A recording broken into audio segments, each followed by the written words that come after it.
I didn't find out my wife was lying to me because I'm clever. I found out because she left her gym bag in the wrong car. That's it.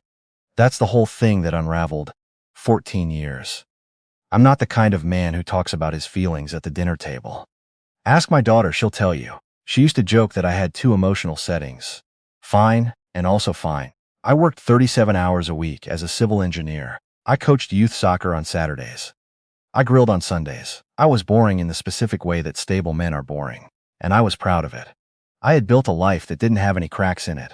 At least, that's what I thought. My wife, I'll call her my wife, because that's what she still was, had been doing yoga 3 nights a week for almost 2 years. Tuesday, Thursday, Saturday. She'd started going after her mother passed, said it helped with the grief. I never questioned it. Who questions yoga? She came home calmer. She started sleeping better. I was glad she found something. The gym bag thing happened on a Thursday in October. I'd borrowed her car to take mine in for an oil change, and when I was pulling into the dealership, I needed to move something out of the back seat.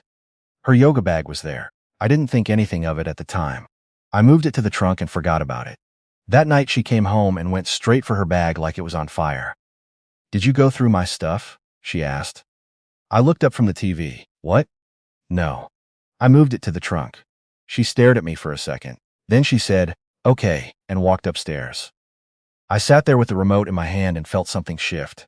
Not alarm exactly. More like the feeling you get when a board creaks under your foot in a house you thought was solid. You stop. You listen. Nothing happens, but you remember the creak. I didn't say anything to her that night. I didn't know what I would even say. 3 weeks later, my daughter's college roommate sent me a friend request on Facebook. I accepted it. Because she was a good kid. We'd met a few times move-in weekend.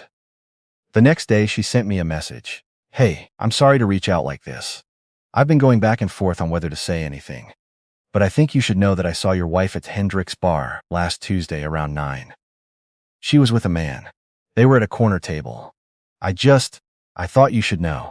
I read it 3 times. Then I looked at the clock. It was 10:42 in the morning. My wife was at work. My daughter was 2 states away at school. I was sitting at my desk in the home office with a half-finished cup of coffee and a structural load report open on my second monitor. Tuesday. That was yoga night. I wrote back. "Thank you for telling me. I appreciate it. Please don't mention this to my daughter." Then I closed the laptop and sat very still for a long time. I want to be honest about what those first few hours felt like, because people always expect some kind of explosion. A man finds out his wife might be cheating, and they expect him to throw something or go drive around screaming. What I actually did was walk to the kitchen and make a second cup of coffee. I sat at the table. I looked out the window at the backyard, where we'd put in a swing set when our daughter was 4. The wood was weathered now. She hadn't used it in a decade. I thought about all the Tuesday nights, the way my wife always showered right when she got home, how she'd stopped talking about the yoga friends she supposedly had, how she'd started locking her phone about 8 months ago. I thought I already knew. Some part of me already knew and had been choosing not to see it. That made me angrier than anything else. I didn't confront her. I know that's what people want to hear, that I walked in and said, "Who is he?" and she broke down. But I'm an engineer. I don't act on a theory. I gather data first. The following Tuesday, I called into work and said I had a family thing. I parked half a block from the yoga studio at 6:15. Her car pulled into the lot at 6:40. She went inside. I sat there. At 7:10, she came back out. She'd changed out of her work clothes, but she wasn't in yoga gear. She was in dark jeans and a gray sweater, and she was carrying her phone with the screen lit up. She drove north. I followed her. I stayed 2 cars back. I told myself I was calm. I wasn't calm, but my hands were steady, which is close enough. She pulled into the parking lot of a restaurant called The Lantern. It's a nice place. We'd been there twice for anniversaries. I watched her get out of the car, check her reflection in the window, and walk inside. I sat in the parking lot for 6 minutes. Then I drove home. I don't know why I didn't go in. Maybe because part of me still needed to not know for certain. Maybe because I had our daughter's soccer banquet the next evening, and I needed to be able to sit through it without having done anything yet. Maybe I'm a coward. I've asked myself that question more times than I can count. What I do know is that when I got home, I went into the garage, got a box of old receipts I'd been meaning to organize for 2 years, and I started going through her credit card statements that I'd printed and never filed. This is the kind of unglamorous detective work nobody shows you. No hacking, no private eye, no dramatic moment. Just a man at a folding table in a garage at 8 o'clock at night going through paper. I found the lantern 6 times in 7 months. Always on Tuesdays or Thursdays. Always between $60 and $90. I found 2 charges at a hotel called the Pavilion Suites. Each one about $140. 11 weeks apart. I found a charge at a jewelry store. I didn't recognize for $212. She hadn't bought anything new that I'd seen. I put everything in a manila folder and went upstairs. Fina. My wife was already in bed. I stood in the doorway and watched her sleep for a moment, and I thought, I am looking at someone I don't know. Not with hatred, with something sadder than that. Like standing at the door of a house you used to live in and realizing the new owners have painted everything a different color. I went back downstairs and slept on the couch. Her phone was the thing I was most afraid of and the thing I knew I had to see. My wife has always been a heavy sleeper. She takes melatonin. She's out by 10:30, and she's gone until 6. I used to love that about her. I'm a light sleeper, and there was something peaceful about lying next to someone that's still. On a Wednesday night, 11 days after I followed her to the lantern, I waited until 1 in the morning. I took her phone off the nightstand. I went to the bathroom and closed the door. She'd changed her passcode. She used to use our daughter's birthday. I tried it twice. Wrong. I tried our anniversary. Wrong. I tried her mother's birthday, and it opened. The texts were not hard to find. The contact was saved as Meredith W., which might have been convincing if I hadn't immediately noticed that every text in that thread was from that number, and there were no texts from any real Meredith in her life. I'm not going to describe what I read in detail. Some things you just don't put into words. Not because you can't, but because once you do, they become something you have to carry differently. What I will say is this. It had been going on for at least a year and a half. The man's name was, based on context, someone she worked with. She called him something affectionate I won't repeat. In one message she told him she felt more like herself with him than she had in years. I read that one 3 times. Then I put the phone back on the nightstand, went back to the couch, and lay there in the dark until 5 in the morning, when I got up and made breakfast like everything was fine. My daughter called me that Sunday. She calls every Sunday, usually around noon. We talk about her week, her classes, whatever's going on. She's studying environmental science, and she has opinions about everything, and I love listening to her talk. That day she asked me how I was doing, and I said fine, and she said, Dad, you sound weird, and I said I was just tired. There was a pause. Is everything okay with you and Mom? I don't know how kids always know. I really don't. Everything's fine, sweetheart, I said. How's your lab partner situation? She let me change the subject, but she didn't sound convinced. After we hung up, I sat at the kitchen table and thought about my daughter and what this was going to do to her. She's 20. She's at a school she loves, studying something she cares about. She has her whole life running in one direction, and what I was about to do was going to knock into it. That was the thing that finally made me cry. Not the betrayal, not the 2 hotel charges or the restaurant I'd taken my wife to for our 12th anniversary. My daughter. The image of having to tell her. I gave myself 20 minutes. Then I washed my face and went back to the garage and added everything to the folder. I had been watching and waiting for almost 3 weeks when I finally did something that felt like an action instead of a reaction. I called a divorce attorney. Her name isn't important. What matters is she had a calm voice, and she didn't flinch at anything I said, which I appreciated more than she probably knew. She explained what I needed and what I didn't need. She said the financial documentation I had was solid. She said I could file at any time. I asked her what she would do if she were me. She paused and said, I'm not in the habit of answering that, but I'll tell you this.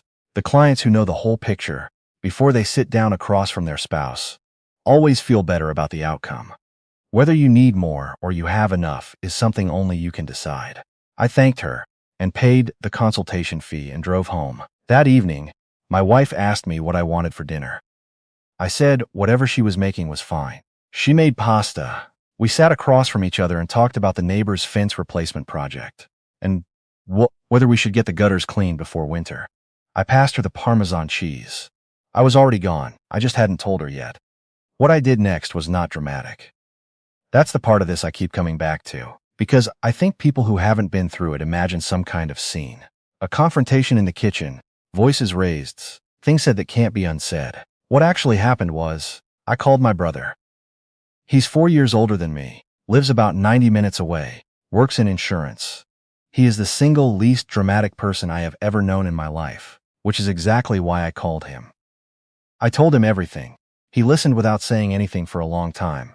When I finished, he said, "Okay, what do you need from me?" I said I needed him to come over on Saturday. He didn't ask why.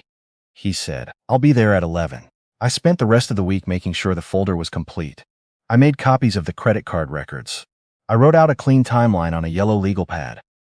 I printed the property records and the bank statements and the things the attorney had told me to document. I put everything in order. I put the copies in a second folder and mailed them to my brother. Then I went to my daughter's school on Friday afternoon. I hadn't told her I was coming. I texted her from the parking lot.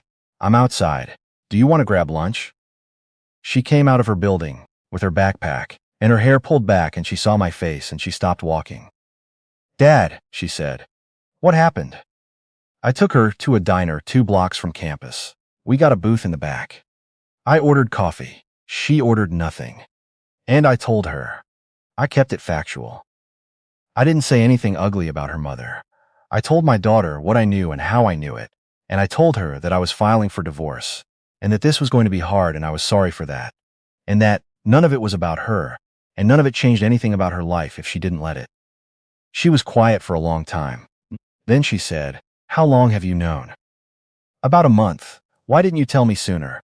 "Because you had midterms." She looked at me for a second and then she laughed. This short, surprised laugh. And then she started crying. I reached across the table and held her hand and I didn't say anything. Because sometimes there's nothing to say that helps. After a while she said, "Are you okay?" "I will be," I said, which was not the same as yes. But it was the most honest thing I could tell her. She drove back to campus. I drove back home. I got there before my wife. I sat in the living room and waited. When she came in from work, she dropped her keys on the counter the way she always does and called out, "Hey, I'm home." "In here," I said. She came into the living room and looked at me sitting there in the armchair, with my hands on my knees, and she immediately knew something was wrong. I could see it in her face, the way a person's expression shifts when they realize the thing they've been dreading has arrived. She didn't sit down. I said her name. I said, "I know about the man from your office. I know about the lantern. I know about the pavilion suites. I know how long it's been going on." She didn't say anything. "I've spoken to an attorney," I said. "I'd like you to stay somewhere else tonight. You can have the weekend to figure out what you need." She sat down then. She sat on the edge of the couch and put her face in her hands, and she said, "I'm sorry, I'm so sorry." I believed her. I think she was sorry. I don't think sorry changes anything, but I believed it. I said, "I know." She asked me if we could talk about it. I said I didn't think there was anything left to talk about. She asked about our daughter. I told her I had already spoken to our daughter. Something in her face changed when I said that, cracked open a little. She asked, "What did she say?" She asked how I was doing. I said, "You should call her." She did leave that night. She went to stay with her sister. I'm not sure what she told her sister. That's not something I have any say in anymore. The divorce took about 9 months. It was not friendly, but it was not catastrophic. We divided what needed to be divided. I kept the house. She took the furniture from the guest room and a painting she'd had before we were married. I told her she could have anything she wanted, and I meant it. I just wanted to be done. At one point during the process, she asked me through her attorney if I would consider counseling, couples counseling, to see if there was anything left. I thought about it for a full day before I said no. Not because I was angry, because I had watched her sleep in our bed every night for 14 years, and she had been lying to me for 18 months of them, and I realized that the person I thought I was married to was a story I had been telling myself. You can't do counseling on a story. My brother came over a lot in those months. He'd drive up on Sundays, and we'd watch football and he'd eat whatever I cooked. And we wouldn't talk about it unless I brought it up. That was the exact right thing, and I don't know if I ever told him that. My daughter called every Sunday still. Sometimes she called twice. She told me once, around month 4, that she'd had a conversation with her mother. She didn't tell me what was said, and I didn't ask. I told her I was glad they talked. The man from the office.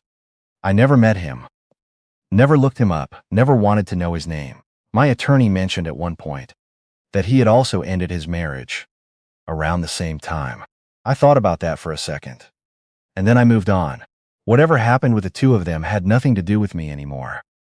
The papers were signed on a March afternoon. It was cold and raining. And I'd parked 2 blocks from the attorney's office, and I got wet walking back to the car.